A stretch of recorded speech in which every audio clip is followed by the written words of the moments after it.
Dracula by Bram Stoker. Chapter 1. Going to the Castle. Jonathan Harker was on his way to Transylvania. He was going to meet Count Dracula for business. His route was Vienna, Munich, and Romania. When he was at an inn in Bistritz, he received a letter telling him that he should go to the Borgo Pass to meet Dracula's coach. The owner of the inn and his wife were worried about Jonathan going to Dracula's castle. The woman tried to prevent him from going there by begging him, but as she spoke German, they could not communicate. At last she gave him a crucifix to protect him from evil. Before he left for the coach, he saw people watching him with worry. Although he could not understand what they were talking about, he could understand the words for devil, vampire, and Satan. When the carriage arrived, the Borgo Pass, they waited a little while for the coach to come. Meanwhile, the carriage driver tried to warn Jonathan not to go to the castle. But his try was unsuccessful. In a short time the coach arrived and took Jonathan to the castle. The way to the castle was full of scary things. The bright moon was beyond the clouds, and odd blue fires and wolves appeared along the way. Sometimes the wolves came closer to the coach. When this happened, the driver got out of the coach and sent them away. As they arrived at the castle, Jonathan was welcomed by the Count himself. The Count was a tall and old man with a white mustache. He was dressed all in black. When they shook hands, Jonathan realized his unbelievable strength. Although he was old, he was a very strong man. The Count showed Jonathan to his room. Afterwards, the guest went to the dining room to have a nice meal. While they were talking, the Count ate nothing. Jonathan observed his physical features. The Count had a different face, a thin nose, and a high and round forehead. His eyebrows were large, his teeth were unusually sharp, and his face was very pale. While Jonathan was eating, the Count leaned and touched him, which made him disgusted. They were both still awake at the coming of dawn. Then Dracula left and told Jonathan to sleep well, and as long as he liked. The Count would be absent until late in the afternoon. Jonathan woke up near evening time. He went to the dining room again. There he found a note on the table. It told him to eat his breakfast and wait for the Count to return. The castle was weird in some aspects. There were no servants, although the Count was extremely rich. While he was looking around, he found a huge library full of English books. A few hours later the Count found him there and started to ask questions about England. He wanted to speak English with him in order to improve his English. In the following days, Jonathan helped him buy a house called Carfax in England, through the firm for which he worked. One night they sat to have dinner, but the Count did not eat as usual. During the dinner, Dracula kept asking questions about England until the dawn came. At dawn, Dracula left Jonathan alone and got out of the room. Jonathan went to his room and slept. He could only sleep for a few hours. Then he woke up and wanted to shave. He used his small mirror to shave. While he was shaving, the Count came in. At that moment, Jonathan realized that Dracula had no reflection in the mirror. He was amazed by that and cut himself. But when the Count saw blood dripping from the cut, he lost his control and grabbed Jonathan's throat. Then he touched the crucifix on Jonathan's neck and took his hands off. Dracula warned him not to cut himself again and threw the mirror out the window. Jonathan became angry because he did not know how he would shave without his mirror. So he went to the dining room again and had his breakfast. Later, he took a look around the castle and learned that the castle was built on the edge of a mountain.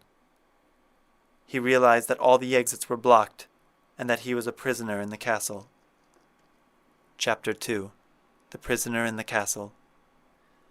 Jonathan understood that he was a prisoner. He also realized he was in danger. He did not think of telling anything to Dracula. It was certain that he was responsible for all of this. Later, Jonathan began to observe the Count carefully. He watched him make the bed and set the table for dinner. Jonathan's suspicions about Dracula were confirmed. The driver of the coach must be Dracula himself, he said to himself. That night, Dracula told the history of the country and of his family. They were tales of war and battle against the Turks with the people of Transylvania. Later, Dracula wanted Jonathan to stay another month due to business. Jonathan was horrified by this offer, but soon he realized he had no choice but to obey what the Count said. He would also do that for the sake of his employer, Peter Hawkins. Dracula wanted him to write in his letters only of business. He told Jonathan that he himself would post them. For a moment, he accepted to write the letters according to the Count's wish, but later he would write secret letters to Mr. Hawkins and Mina, his fiancée. He wrote to Mina in shorthand so that just he and Mina would understand. He would try to find a way to post the letters secretly. For a little while the Count left the room. Jonathan had a look at the Count's letters for a few minutes, but before he could find anything, Dracula returned and warned him not to sleep in any other room other than his own. Before going to bed, Jonathan looked out the window on the south side of the castle. While he was looking, he saw Dracula crawling down the castle like a reptile. He could not believe what he saw. He thought that his eyes might have been playing a trick on him. Another night, he saw the Count leave the castle in the same way. Then he found the opportunity to investigate the castle, making his way through a broken door. He discovered a huge and previously unexplored part of the castle. That part was ruined and full of old and dusty furniture. He decided to sleep there that night. While he was sleeping, he experienced a kind of dream. In this dream, 3 women were debating over who was going to kiss him first. Jonathan was both scared and excited. One of the women leaned and tried to bite him on his neck.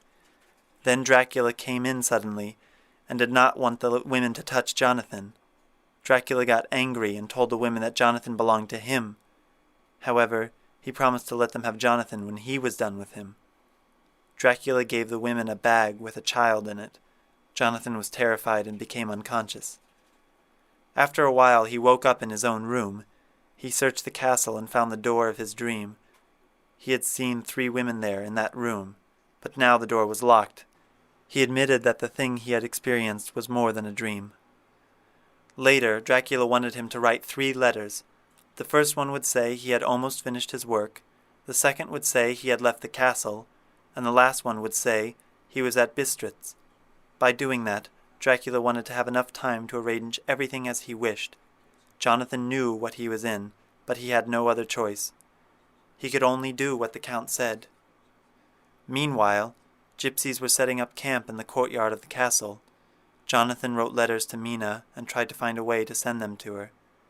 He attempted to send the letters to Mina by throwing them out his window with a piece of gold. He hoped that one of the gypsies would post it. Instead, the gypsies took them to Dracula.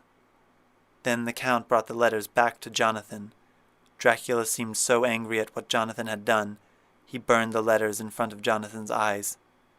Several days later, Jonathan realized that all of his papers and clothes had been stolen. It was the middle of June when he saw some men bringing large boxes to the courtyard from a window. Later they put the boxes in the castle. No one heard his cries for help, so he was hopeless.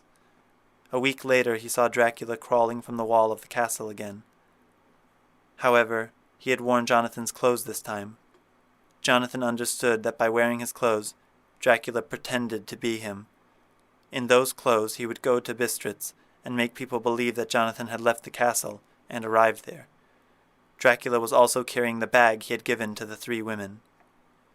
Hours later, when he was looking out of the window to the courtyard, he saw a woman coming to the castle. The woman knocked on the door of the castle and shouted, "Monster! Give me back my child!" Dracula appeared at the top of the castle and whispered something. Upon his whisper, a pack of wolves rushed into the castle and tore the woman apart. Jonathan, dying with fear, went up the wall and reached the Count's room. There he saw some ancient gold and jewelry. He wandered around and then went downstairs to an old chapel. This place was used as a graveyard. There he found the boxes, which had been brought to the castle. They were full of earth. In one of these boxes he saw Dracula lying. Dracula looked as if he was dead, but Jonathan knew that he was not. His eyes were open, and this showed that he was still alive. Horrified, Jonathan escaped from the chapel to his own room. Days later, when Jonathan wanted to leave the castle, the Count told him that he could leave the castle if he wished, and Jonathan replied yes. The Count himself took him to the door and opened it for him. When Dracula opened the door, Jonathan saw that the courtyard was full of hungry wolves. Under these circumstances, he knew it was impossible to leave the castle. Later that night he heard Dracula talk to the 3 women. He told them that they would have him the next night. So Jonathan woke up just before dawn. Hopelessly, he looked for the key in the Count's room and in the chapel. In the chapel, he saw Dracula lying in a coffin. This time he looked very different and much younger. His hair was black now, and his face seemed much younger. It seemed as if he had an incredible amount of blood. So Jonathan grabbed a shovel in order to destroy the monster. When he was about to hit Dracula, he stared at Jonathan so that he lost control. He hit, but he missed the monster. Jonathan went back up to the Count's room, hurriedly. In the room he heard gypsies open a new entrance in the vault. He tried to go back downstairs, but the door downstairs was shut by the wind. He heard the gypsies shut all the boxes and carry them. The boxes would be transported to England. Also, the box in which Dracula had lain. At that moment, Jonathan understood he had to escape as soon as possible. He decided to climb further down, as he had never done before. While he was climbing, he thought that dying was better than being in those 3 women's hands. Chapter 3. Letters between Mina and Lucy. While Jonathan was trying to escape from the castle and save his life, his fiancée, Mina, and her best friend Lucy were writing letters to each other. In her letter, Mina told Lucy that she was learning the skills to be a journalist.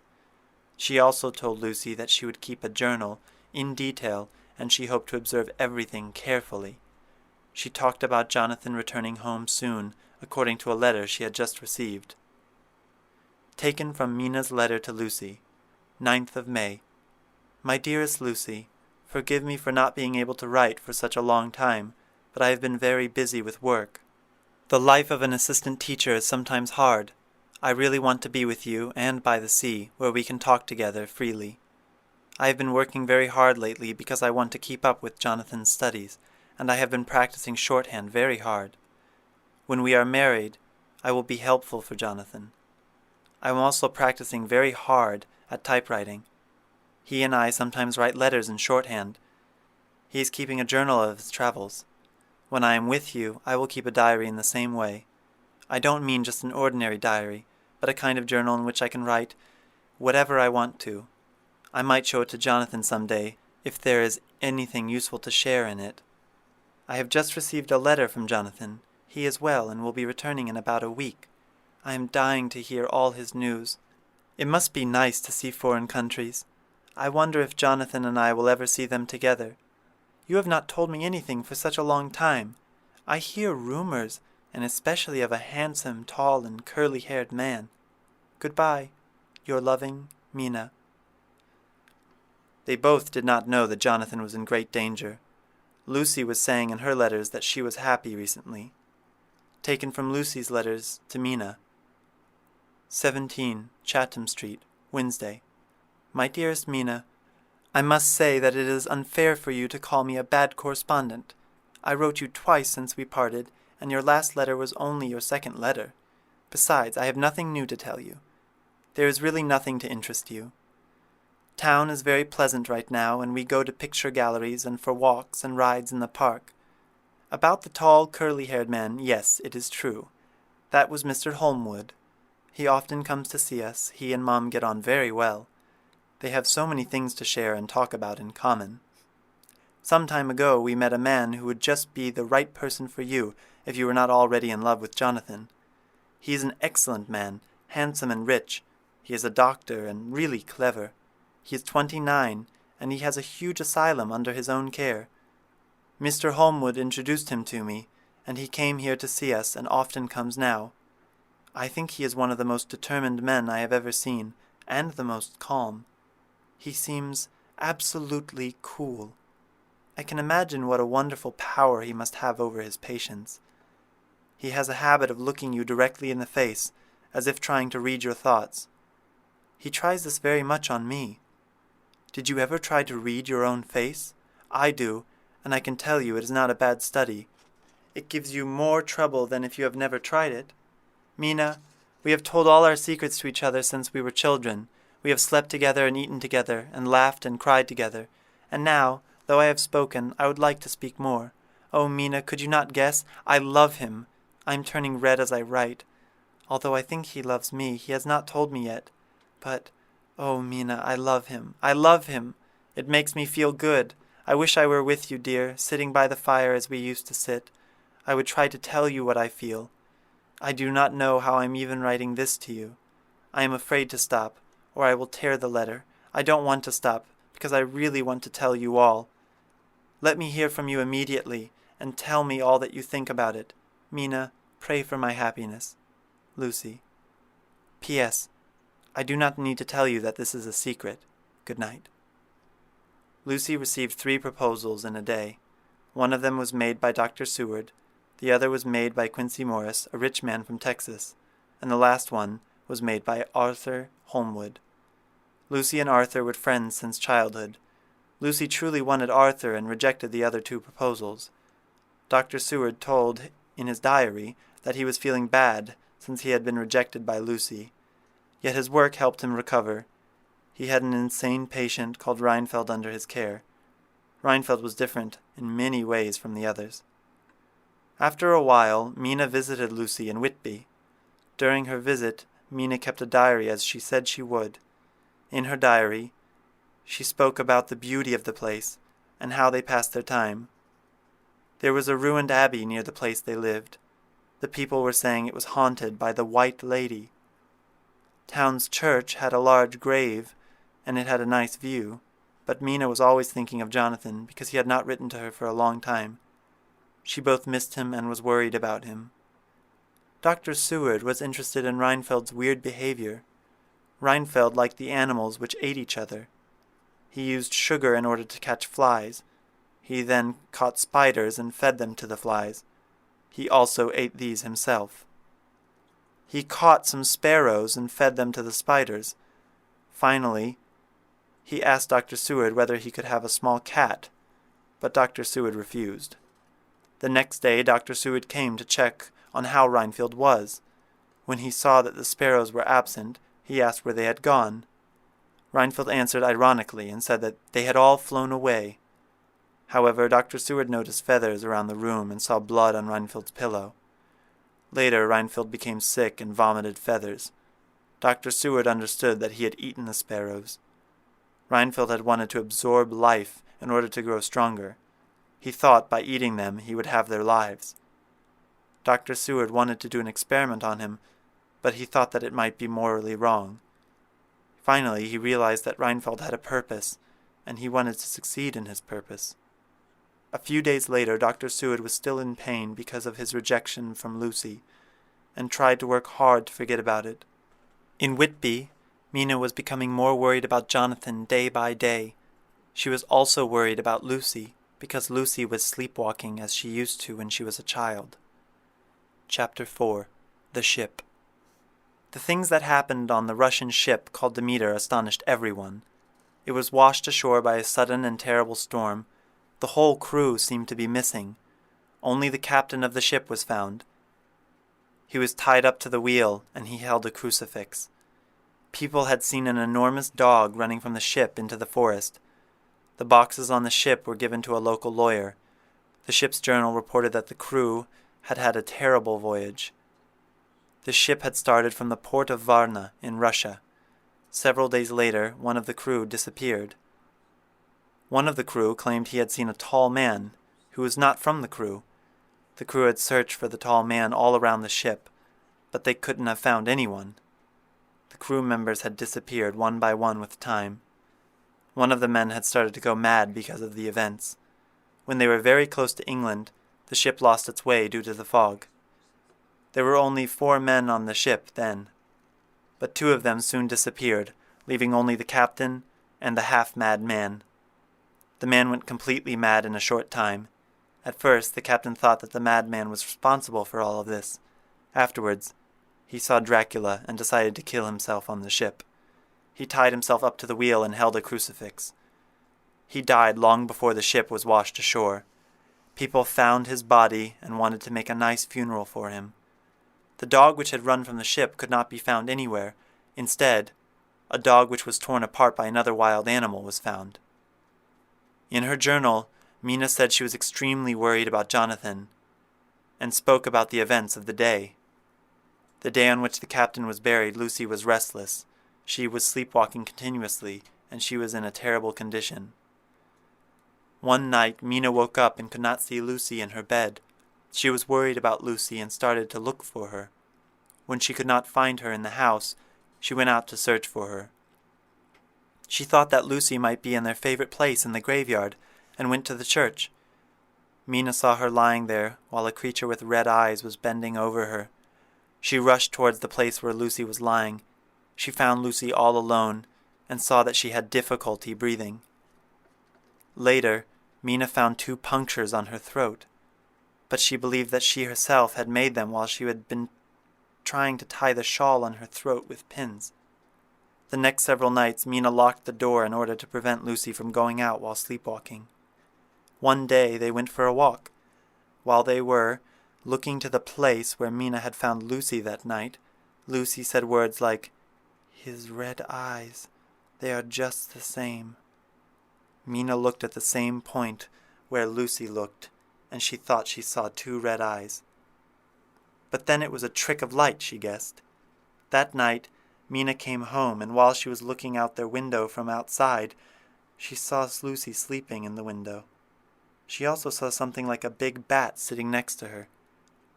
When she went to the room, she saw that Lucy was in her bed, grabbing her throat. Mina was still worried about Lucy. With time, Lucy became weaker and paler. Meanwhile, Mina learned that Lucy's mother, Mrs. Westenra, had problems with her heart and could die any moment. However, Mrs. Westenra did not want Lucy to know this. Another day, Mina again found Lucy sitting at the window. She also realized that the punctures on Lucy's throat were growing larger. Soon the 50 boxes were brought to Carfax, Dracula's new house in London. In her journal, Mina told about Lucy's condition. Lucy was getting weaker day by day. Finally, Mina received news of Jonathan.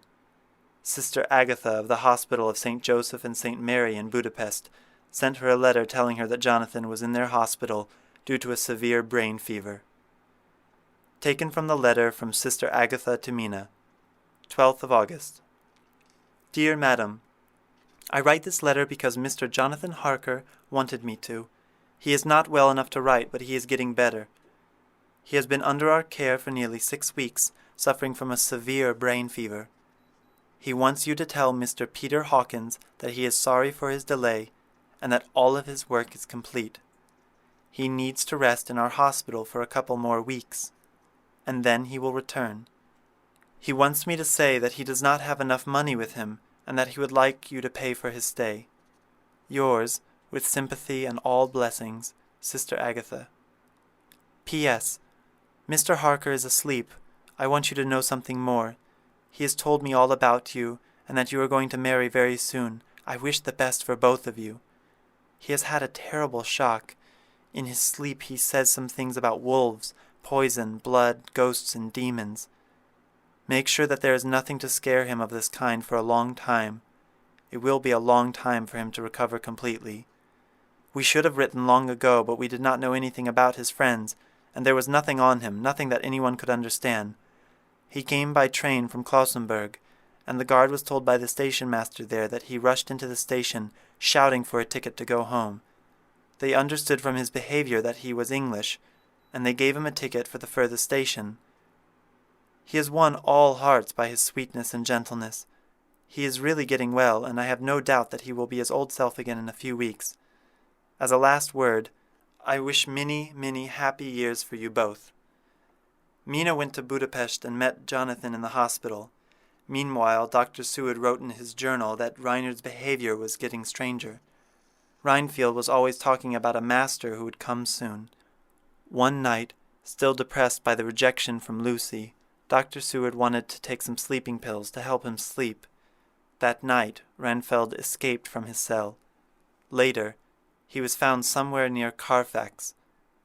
He was talking about his master and himself. He was forced to return to his cell, but it was not easy to take him there. So Dr. Seward ordered the men to chain him in order to avoid possible unpleasant events. Chapter 5. MINA in Budapest. MINA wrote a letter to Lucy from Budapest. In her letter, MINA spoke about Jonathan's state. He could not remember what had happened to him in Transylvania. He thought that everything was written in his journal, but he was afraid to read it. He gave the journal to MINA, letting her read it, but wanting her not to tell him anything about what was written there. MINA took the journal and kept it, promising that she would never read it unless it would be useful for Jonathan's own sake. A few days later, Jonathan and MINA decided to marry immediately. Taken from the letter from MINA to Lucy. Budapest, 24th of August. My dearest Lucy, I know you will be worried when you hear all that has happened since we parted at the railway station at Whitby.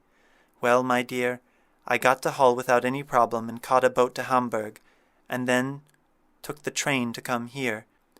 I found my dear Jonathan so thin, pale, and very, very tired. All the determination has gone out of his dear eyes, and that self-respect which I told you was in his face has disappeared. He looks very bad, and he does not remember anything that happened to him. At least he wants me to believe so, and I will never ask. He has had a terrible shock, and I fear it might damage his poor brain if he tries to remember. Sister Agatha, who is a nice person and a very good nurse, tells me that he wanted her to tell me what he said in his sleep, but she would not, and she says she would never tell. She says that the things spoken by a patient in sleep are the secrets of God, and that if a nurse would hear them, she should respect them.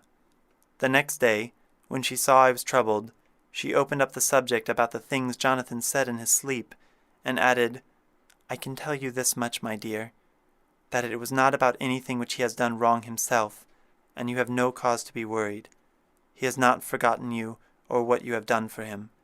His fear was of terrible things, which no one could tolerate. I believe that she thought I might be jealous that Jonathan could have fallen in love with another girl. I am glad to know that there is no such thing. I am now sitting by his bedside, where I can see his face while he sleeps. He is waking up! When he woke up, he wanted me to bring his coat, as he wanted to get something from the pocket. I asked Sister Agatha, and she brought all his things. I saw his notebook among them, and was going to ask him to let me look at it, as I knew I might find some clues to his trouble, but I suppose he must have seen my wish in my eyes, since he sent me over to the window, saying he wanted to be alone for a moment. Then he said, You know my ideas about the trust between husband and wife. There should be no secrets, no hiding. I have had a terrible shock, and when I try to remember, my head aches, and I do not know if it was real, or just the dreams of a madman. The secret is here, and I do not want to know it. I want to continue with my life here, with our marriage. We are going to marry as soon as the formalities are complete. Do you want to share everything with me? Here is the book. Take it and keep it. Read it if you will, but never let me know unless a serious duty should be done. He laid back tired, and I put the book under his pillow and kissed him. I have asked Sister Agatha to organize the things for us to marry this afternoon, and I am waiting for her reply. She has come and told me that the chaplain of the English Mission Church has been sent for. We are going to be married in an hour, or as soon as Jonathan wakes up. Lucy, the time has come and gone. I am very thoughtful, but very, very happy. Jonathan woke up a little after an hour, and everything was ready, and he sat up in bed, supported with pillows. He answered his I do determinedly and strong. I could speak with difficulty. The dear sisters were so kind. Please God, I will never, never forget them, nor the heavy and sweet responsibilities I have taken upon me. I took the book from under his pillow, covered it with white paper, and tied it. Then he took my hand in his, and oh, Lucy, it was the first time he took his wife's hand, and said that it was the dearest thing in the world. Well, my dear Lucy, what could I say? I could only tell him that I was the happiest woman in the world. Lucy, dear, do you know why I tell you all this? It is not only because it is all sweet to me, but because you have been and are very dear to me. It is my privilege to be your friend. I hope you will always be as happy as I am now. Goodbye, my dear. Your ever-loving, Mina Harker. Lucy sent a letter to Mina, sending also her best wishes to them, and telling her that Arthur had joined her in Whitby. Taken from the letter from Lucy to Mina. Whitby, 30th of August. My dearest Mina, lots of love and millions of kisses, and I wish you will soon be in your own home with your husband.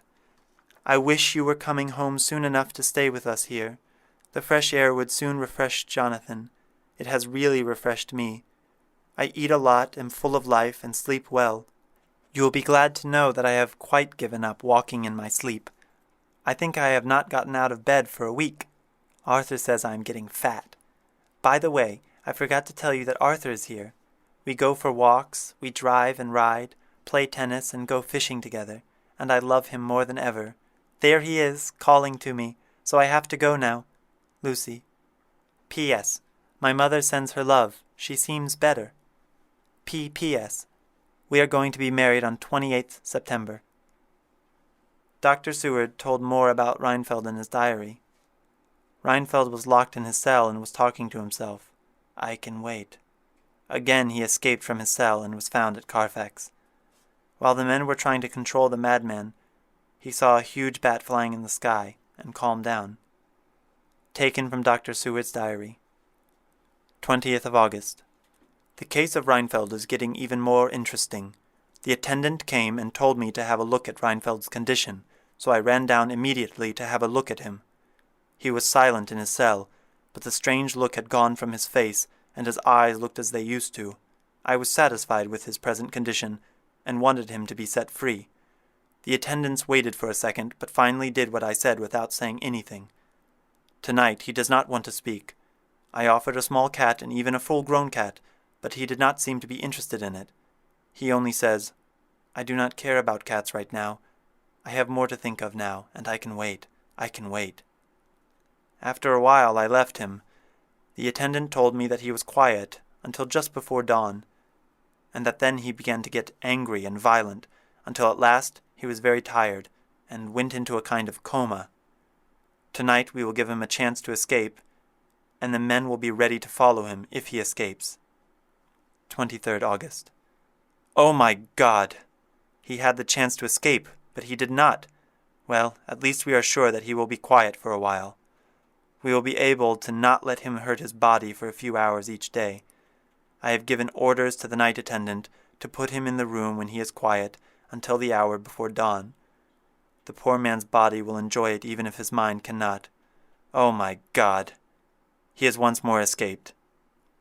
Later. We had another adventurous night. Reinfeld cleverly waited until the attendant was entering the room to check. Then he managed to pass him and ran down the passage. I ordered the attendants to follow. Again he went to Carfax, and we found him in the same place, in front of the old chapel door. When he saw me, he became angry, and if the attendants had not stopped him in time, he would have tried to kill me. As we were holding him, I realized that he was looking at the sky. I looked too, and I saw a big bat, which was flying to the west. Bats do not usually fly in a direct way, but this one seemed to fly directly to the west, as if it knew where it should go, or had some aim of its own. Reinfeld became calmer every moment, and then said, You do not need to tie me. I will go quietly. Without trouble, we came back to the asylum. I feel that there is something evil in his calm, and will not forget this night. Lucy had started to keep her own diary. She had come back from Whitby. Her health was still bad, and it was getting worse day by day.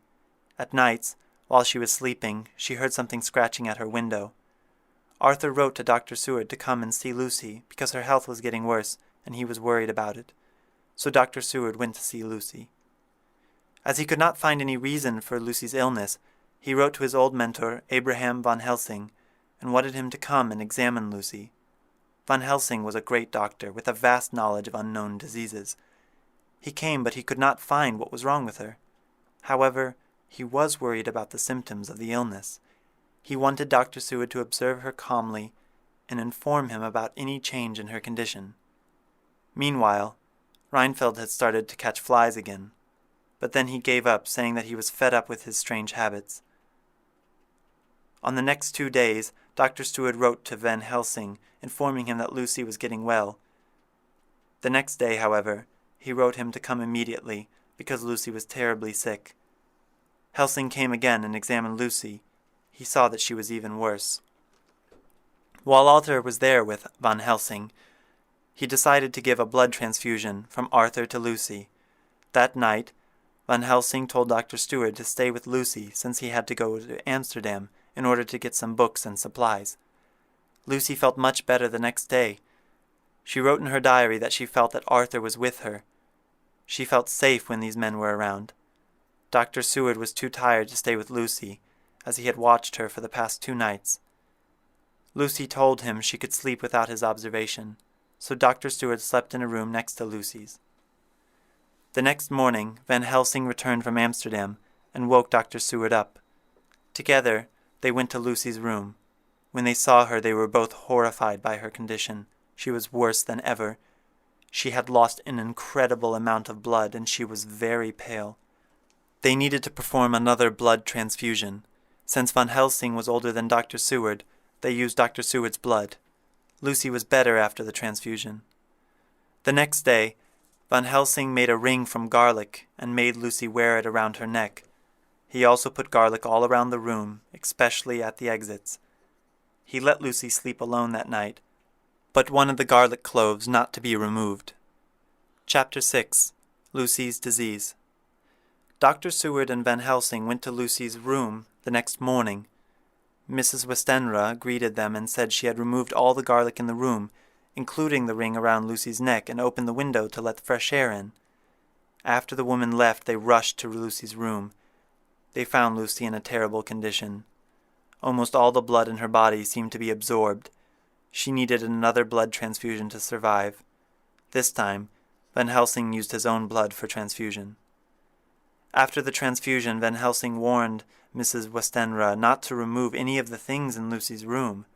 Van Helsing told Dr. Seward that he himself would stay with Lucy for the next several nights. In her diary, Lucy wrote that she was so peaceful in Van Helsing's presence. In her sleep, she heard something flying out of her window. Dr. Seward was at the asylum and awaiting news from Van Helsing. Meanwhile, Van Helsing sent a telegram telling Dr. Seward to go to Hillingham and spend the night watching Lucy, since he himself needed to spend a day in Amsterdam. The telegram was received a day later, so Dr. Seward could not get the instructions in time. Lucy had difficulty sleeping, and that night her mother came to sleep with her in bed. Suddenly, a wolf broke the window with its head. Mrs. Westenra was shocked, and she took the garlic ring around Lucy's neck away by accident. Meanwhile, the old woman had a deadly heart attack. The wolf then pulled its head out and disappeared. By this event, Lucy became unconscious. When she became conscious, the 4 maids of the house came in. They were all terrified. They covered the old woman's body with a blanket. Lucy told them to go to the kitchen and have a glass of wine to calm themselves down. When the maids did not come back, Lucy went to the kitchen and saw that the 4 women were unconscious. The wine smelled like a drug. Lucy wrote in her diary that she did not feel all right, and she was not sure if she would still be alive the next day. Dr. Seward and Van Helsing arrived the next day, but all of the entrances were blocked, so they had to enter the house by breaking a window. When they entered the house, they saw that the 4 maids were unconscious, Mrs. Westenra was dead, and Lucy was very near death. Dr. Seward woke the maids and wanted them to prepare a bath for Lucy. Then a messenger who had been sent by Arthur came to the house, but Dr. Seward told the maid to tell the messenger to wait. Then he forgot about him. After they gave Lucy a warm bath, Dr. Seward and Van Helsing realized that Lucy needed another transfusion, but neither of them had enough blood for this. At that moment, Quincy Morris, the messenger sent by Arthur, appeared. He gave the blood for the transfusion. That night, Van Helsing found Lucy's note, which described last night's events. He gave it to Dr. Seward, who did not understand why Van Helsing gave it to him. but the note confirmed Van Helsing's suspicions. Later, Quincy asked Dr. Seward how Lucy could possibly absorb so much blood. Quincy was the fourth person whose blood was given to Lucy, and her body was still damaged. While Lucy was sleeping, Van Helsing put the note back in her chest where she had found it. In her sleep, she tried to tear the note into pieces, but Van Helsing prevented her from tearing it. The next day, Dr. Seward reported that Lucy's teeth looked much longer and sharper. Arthur, who arrived that day, was so upset because of the unpleasant events. Dr. Seward wrote in his journal that he thought Lucy was going to die very soon. Meanwhile, Mina wrote Lucy to tell her that she and Jonathan had returned to England. Jonathan was now one of the partners in the Hawkins firm, and Jonathan and Mina were the inheritors of the Hawkins fortune. In those days, Lucy was very near to death. In her sleep, she pulled out the garlic ring that Van Helsing had laid on her throat, and her teeth were getting sharper. One day, Dr. Seward saw a bat flying outside the window. A few days later, Dr. Seward and Van Helsing discovered that the punctures on her throat had completely disappeared. Van Helsing said that the end was near, and they wanted Arthur to come in. Lucy wanted Arthur to kiss her. When he was about to kiss her, Van Helsing stopped him. At first, Lucy got angry, but after a moment, and a short sleep, she became her old self again. She said that Van Helsing was his true friend, and wanted him to protect Arthur and give her peace. The old man unhappily swore that he would do what she wanted for him to do. Her eyes met with Arthur's after he kissed her on the forehead instead of the lips, and then she died. She seemed to be more beautiful when she was dead. The color returned to her face. Chapter 7. The Beautiful Lady. Lucy and her mother were going to be buried together. Van Helsing took Lucy's diary while Dr. Seward and Van Helsing were dealing with the burial and legal procedures. Lucy's body was undressed and prepared by the undertaker. Lucy looked more beautiful than ever when she was dead. Van Helsing was bothered by that, and he put garlic around the bed and the body. He also put a crucifix over Lucy's mouth. He told Dr. Seward that the next day they were going to cut her head off and fill her mouth with garlic. But the next morning, Van Helsing reported to Dr. Seward that the crucifix was stolen, and therefore they would have to wait without doing anything. Dr. Seward could not understand Van Helsing's actions, but he trusted in him. Arthur was the inheritor of the Westenra's property. When he arrived, his heart was broken and suffering a lot. Van Helsing and he confirmed that they were friends. Van Helsing wanted to read Lucy's diary, and Arthur gave him his permission. Mina and Jonathan were in London when Jonathan saw the Count.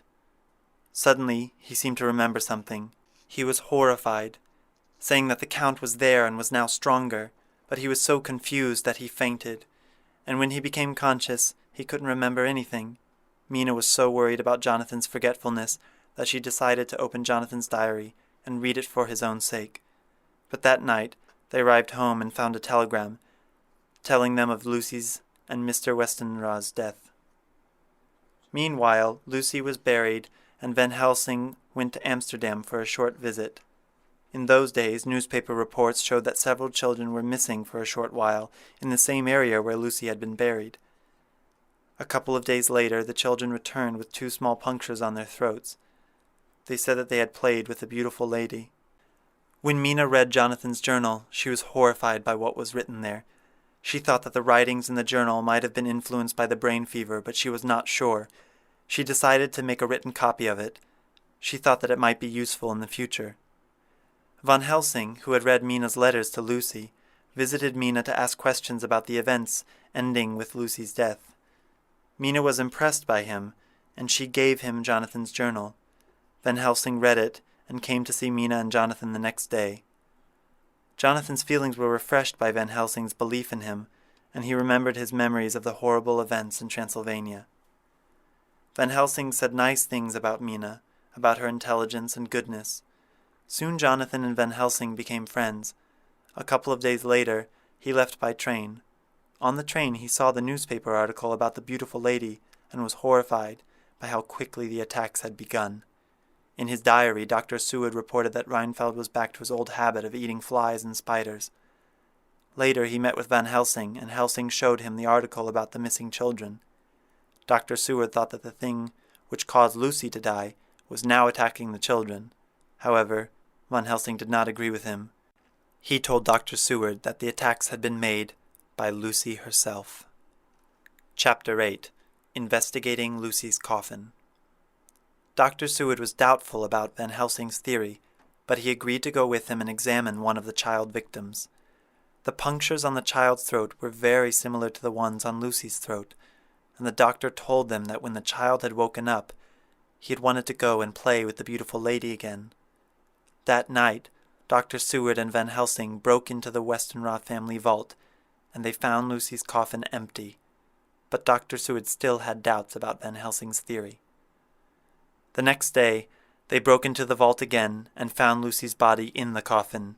She looked more beautiful and nicer than ever. Van Helsing finally explained to Dr. Seward that her death was caused by a vampire, and that she was now one of them. Although he wanted to kill her immediately, he thought that Arthur should learn what had happened. He used garlic and a crucifix to keep Lucy in her coffin. A night later, Dr. Seward began to doubt Van Helsing's theory again. That day, Van Helsing told Quincy and Arthur that they had to go to the vault and open Lucy's coffin. He also told them that Lucy was now a vampire, and that he had to cut her head off. At first, Arthur was angry and did not want to do what Van Helsing said. However, Van Helsing insisted upon opening the coffin, and at last Arthur agreed to do what he wanted. At least, they would go and check the coffin to see if Lucy was in it or not. That night, Van Helsing, Dr. Seward, Arthur, and Quincy went to check Lucy's coffin. Just like Van Helsing had said, it was empty. Van Helsing locked the vault, and the four men hid themselves and waited. After a little while, a figure dressed in white appeared, carrying a child. It was obviously Lucy. At Van Helsing's signal, the four men surrounded her. She wanted Arthur to come to her, calling him "my husband," and Arthur began to move towards her, as if he were under her influence of magic. Van Helsing stopped him with a crucifix in his hand.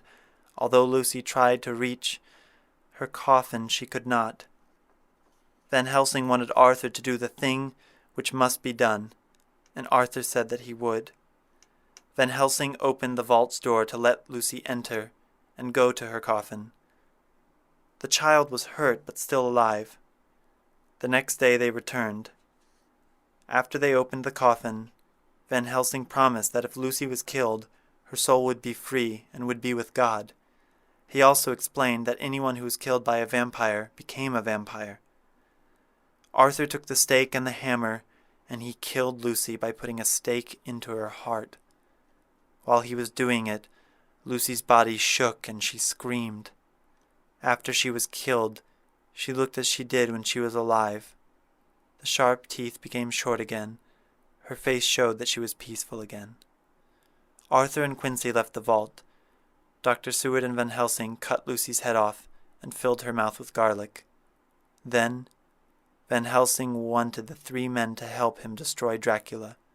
They all swore that they would work together until Dracula was killed. Chapter 9. At the Asylum. Mina and Jonathan had come to stay with Dr. Seward at the asylum. Dr. Seward gave his diary, which he had recorded on a phonograph, to Mina. Mina listened to Dr. Seward's diary and rewrote it, and Dr. Seward read the journals of Jonathan and Mina. While he was reading Jonathan's journal, he realized that the Count's new house was in Carfax, and that Renfield's behavior might be connected to Dracula's arrival.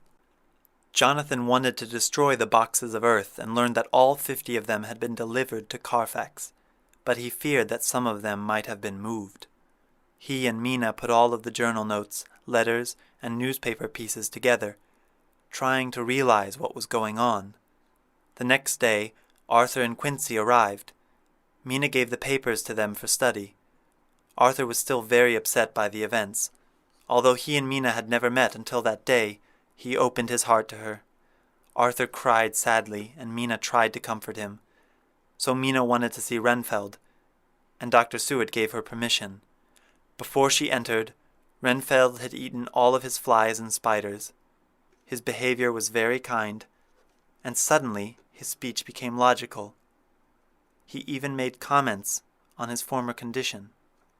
When Van Helsing arrived, he learned that the journals, letters, and newspapers had been put together, so he warned Dr. Seward that the men must protect Mina from the difficult business of destroying Dracula.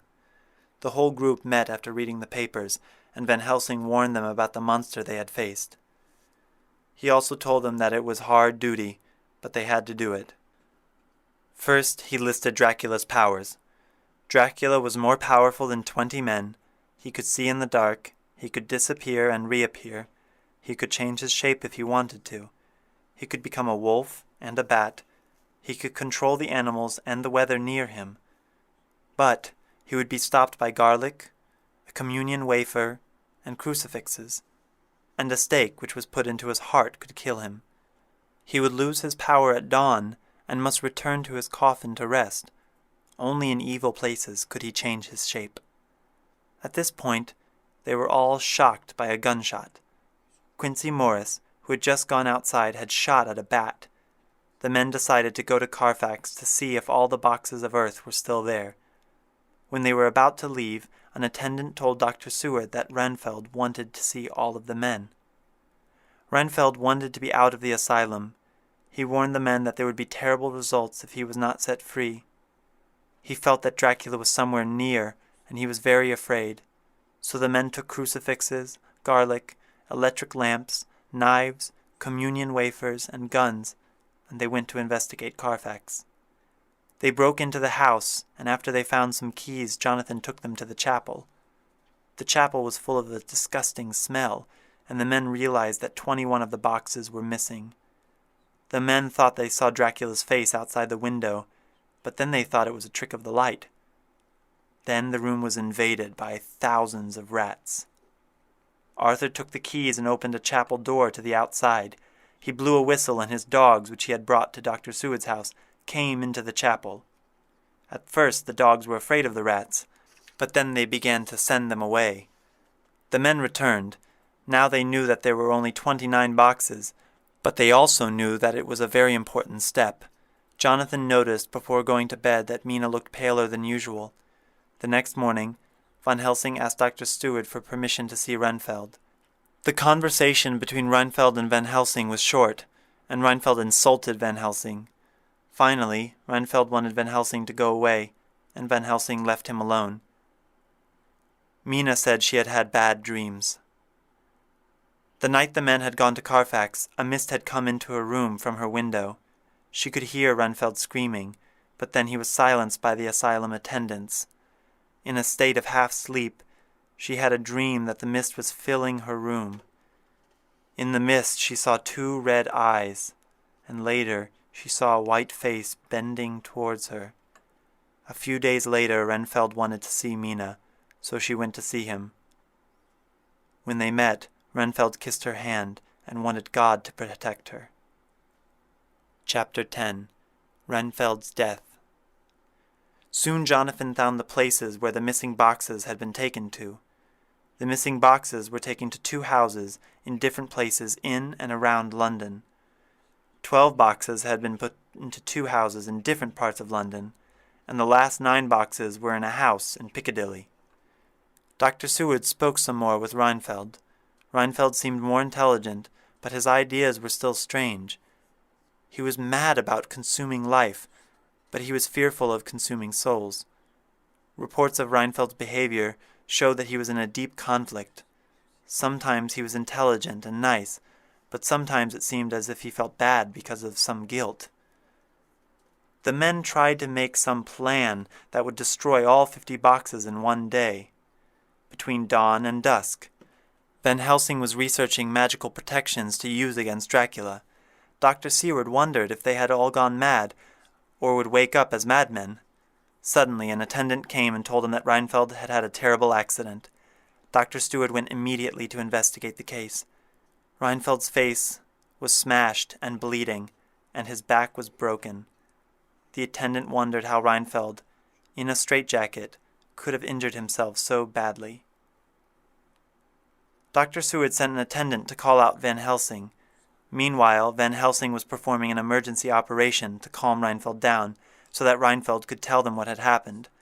Reinfeld told them that on the night the men had gone to investigate Carfax, Dracula had appeared and offered him countless lives to consume if Reinfeld would accept him as a master. Reinfeld said that he had helped Dracula to enter the asylum, but after that, he did not give Reinfeld any of the promised lives. 2 days later, Reinfeld had seen Mina and realized that she had been hurt by Dracula. And tonight, when Dracula entered, Reinfeld tried to fight with him. Dracula was so angry with Reinfeld that he injured him terribly. The men rushed upstairs to Mina's room. They found the door locked, and they had to break the door down. When they entered, they saw Jonathan, unconscious, and Dracula forcing Mina to drink blood from a cut on his own chest. Dracula threw Mina aside and prepared to attack, but the men used their crucifixes against him. Dracula drew back, became mist, and escaped. At that moment Mina screamed with horror and hopelessness. So they woke Jonathan up, who was terribly confused, and Mina kept crying because she had been made unclean. Arthur and Quincy, who had left to follow Dracula, finally returned to report that Dracula had destroyed the study room, including the papers prepared by Mina and Jonathan. Fortunately, another copy was hidden in a locked drawer. So Arthur and Quincy went to Reinfeld's room and found him dead. Quincy said that he had seen a bat flying from Reinfeld's window, but not in the direction of Carfax. Mina said another strange thing about Dracula. She told the men that she had woken up and seen Dracula standing there, and her unconscious husband beside him. She also said that Dracula had threatened to kill her husband if she screamed for help. He told her that it was not the first time he drank her blood, that he had drunk from her throat before. Dracula then promised that she would soon become his partner and helper. When he wanted her to come, she would have no choice, and she would have to go with him. Then he forced her to drink blood from a cut which he had made in his chest. That night, the group planned their attack. All of the houses must be attacked in one day, and all of the boxes should be destroyed, so that Dracula could no longer use them. First they would attack and destroy the lair in Carfax. Then all of the men would go to the house in Piccadilly, where Dr. Seward, Van Helsing, and Jonathan would stay, while Quincy and Arthur would go to the houses in Walworth and Mile End. Before they left, Van Helsing protected Mina's room with communion wafers, but when he put one of the wafers on her forehead, it burned her and left a terrible scar. She had been made unclean by Dracula, and now holy objects harmed her. The men went to Carfax and placed a communion wafer in each box. Then they moved on to Piccadilly, where Arthur and Quincy got a locksmith to help them break into the house. After a thorough search, they understood that only 8 out of the 9 boxes were there. They found keys to the other 2 houses. Arthur and Quincy went there immediately in order to destroy the lairs there.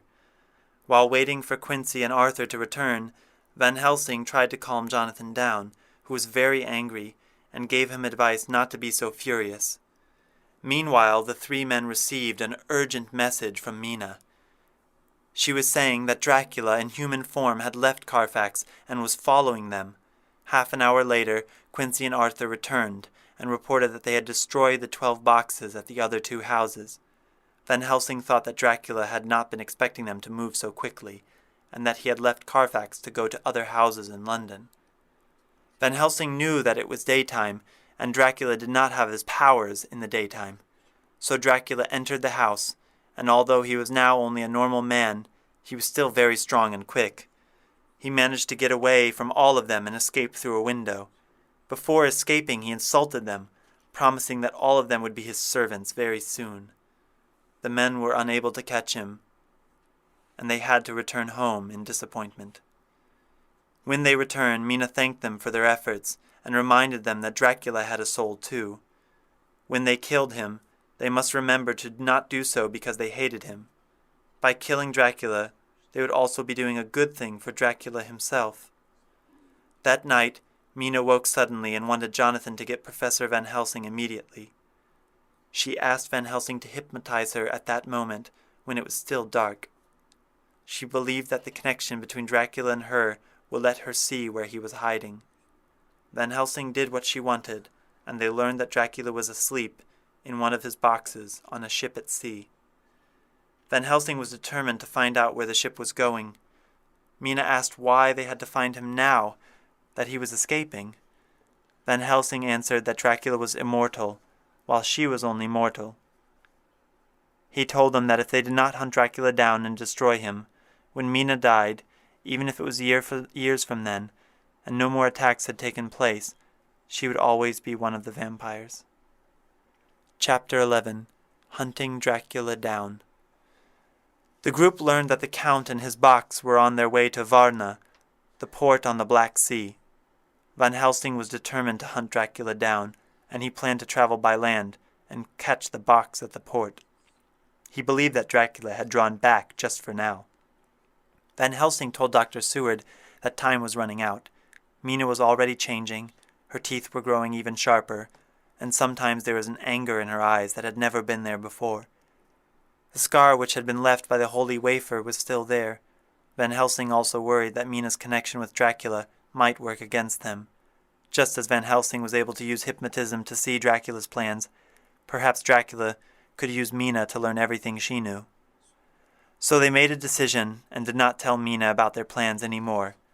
After that, Mina did not attend their meetings, and she wanted Jonathan to not let her know what the men planned.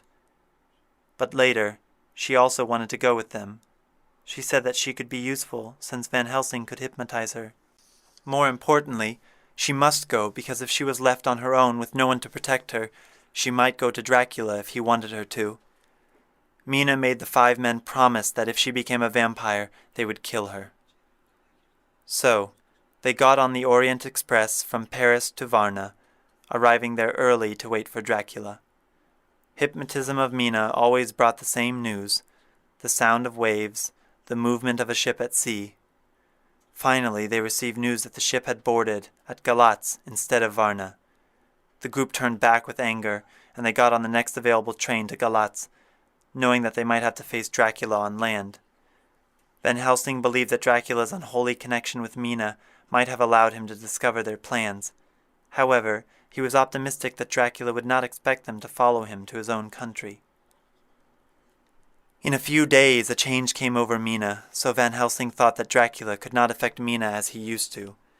Dracula was thinking only of escape now, and had cut the connection between him and Mina off. But he could not realize that as Mina had drunk his blood, Van Helsing could still hypnotize her and learn where he was. Mina's last hypnotic state allowed the group to learn that Dracula was still near the water. Helsing thought that Dracula might have great difficulty when he was being transported back to his castle. Still, running water and daylight were both dangerous for him, and an investigation of his coffin's contents would destroy him. Helsing hoped that the group could reach Galatz in the right time. When they arrived in Galatz, they learned that the box had been taken by a businessman, Emanuel Hildensheim. Later, the group managed to find the businessman and ask him questions about the box. They learned that he had given the box to Petrov Skinsky, a trader who dealt with the Slovaks. Petrov was found dead shortly afterward in a graveyard. His throat had been cut.